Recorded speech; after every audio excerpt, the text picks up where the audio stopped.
महाराष्ट्र राज्य महिला आयोगाच्या अध्यक्ष तथा राज्यमंत्री दर्जाच्या श्रीमती रुपाली चाकणकर यांनी नंदुरबार येथे भेट देऊन महिला तक्रार निवारण बैठकीस उपस्थिती दर्शविली। या बैठकीत जिल्ह्यातील विविध महिला संबंधित तक्रारींचा आढावा घेऊन त्यांचे त्वरित प्रभावीपणे निवारण करण्याच्या सूचना संबंधित अधिकाऱ्यांना दिल्या गेल्या। बैठकीस जिल्हाधिकारी मिताली सेठी, पोलीस अधीक्षक श्रवण दत्त, महिला बालकल्याण विभागाचे अधिकारी तसेच पोलीस व प्रशासकीय यंत्रणांचे प्रतिनिधी मोठ्या संख्येने उपस्थित होते।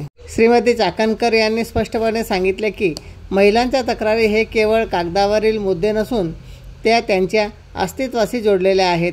त्यामुळे प्रत्येक तक्रारीकडे गांभीर्याने पाहून तात्काळ कारवाई करणे ही सर्व यंत्रणांची सामूहिक जबाबदारी आहे। हा दौरा केवळ एक प्रशासकीय भेट नव्हता तर जिल्ह्यातील महिलांना सक्षम आणि सुरक्षित वातावरण देण्याच्या दृष्टीने एक महत्त्वपूर्ण पाऊल ठरेल। अशा बैठका जिल्हा स्तरावर अधिक प्रभावी समन्वय, तात्काळ प्रतिसाद आणि जागरूकता वाढविण्यास निश्चित हातभार लागणार असल्याचे यातून दिसून आले।